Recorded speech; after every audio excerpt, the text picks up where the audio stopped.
Assalamualaikum warahmatullahi wabarakatuh.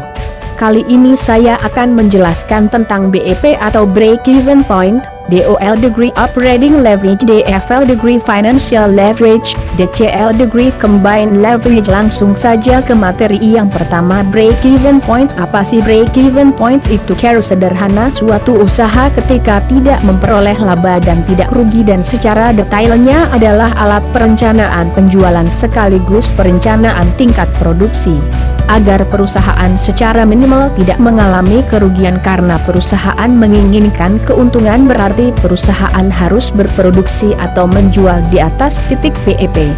Manfaat analisis BEP: 1. Menentukan jumlah produksi atau penjualan yang dapat menutupi seluruh biaya atau total cost. 2. Menghitung target penjualan yang dapat mencapai tingkat EBIT tertentu. Sebelum kita mengetahui rumus-rumus tentang BEP, kita sebaiknya kita mengenal jenis-jenis biaya yang terdapat dalam BEP. Jenis-jenis biaya yang pertama, FC atau Fixed Cost, biaya yang besarnya tidak mempengaruhi volume produksi. Kedua, VC atau Variable Cost, berubah tergantung terhadap volume produksi. Ketiga, TC atau Total Cost, penjumlahan dari Fixed Cost tambah Variable Cost. Yang keempat, TR atau Total Revenue, penjumlahan keuntungan dari produksi perpotongan dari garis TC dan TR dinamakan titik impas.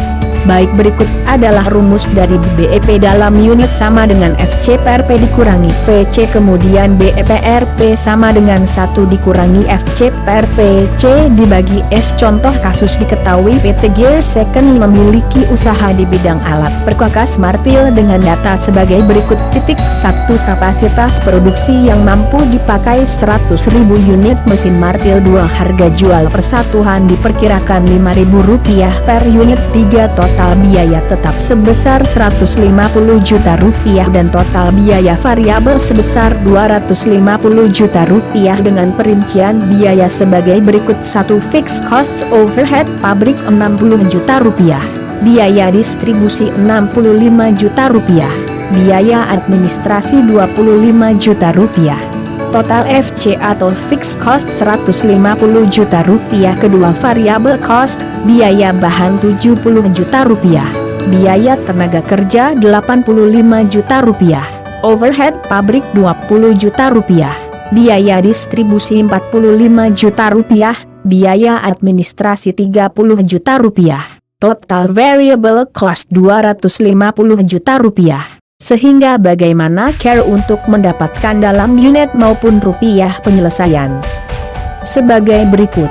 Mari kita cari total penjualan dalam satu kali produksi. Kapasitas produksi 100.000 unit, harga jual per unit Rp5.000. Total penjualannya adalah 100.000 unit dikali Rp5.000 sama dengan Rp500 juta. Biaya tetap unit kita temukan Rp1.500 per unit, sedangkan biaya variabel kita temukan Rp2.500 per unit. Untuk mencari BEP dalam unit, maka kita menggunakan rumus biaya tetap per harga dikurangi biaya variabel, maka biaya tetap Rp150 juta, harga Rp5.000 dikurangi biaya variabel Rp500 juta. Kita temukan 60.000 unit, jadi perusahaan harus menjual minimal 60.000 unit untuk mencapai BEP. Sedangkan BEP dalam rupiah kita menggunakan rumus biaya tetap per 1 dikurangi VC dibagi S, maka biaya tetap Rp150 juta per 1 dikurangi VC Rp250 juta dibagi S Rp500 juta, maka kita temukan Rp300 juta. Jadi perusahaan harus mendapatkan minimal omset senilai Rp300 juta untuk mencapai titik BEP.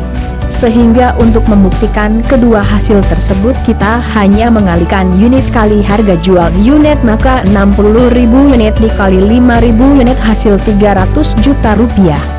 Yang kedua, DOL atau Degree Operating Leverage adalah rasio untuk mengukur tingkat kepekaan perubahan penjualan terhadap perubahan EBIT.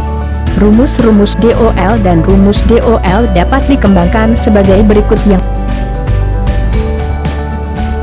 ketiga, DFL atau Degree Financial Leverage adalah kebijakan perusahaan atau keputusan struktur modal atau penggunaan modal yang menyebabkan adanya beban tetap perumus DFL sebagai berikut. Yang terakhir atau keempat, DCL atau Degree Combined Leverage, tingkat gabungan antara leverage operasi dan leverage keuangan diukur dengan DCL atau Degree Leverage. Rumus DCL itu DOL dikali DFL atau sebagai berikut. Terima kasih, mohon maaf jika ada perkataan atau penyampaian yang kurang tepat. Wassalamualaikum warahmatullahi wabarakatuh.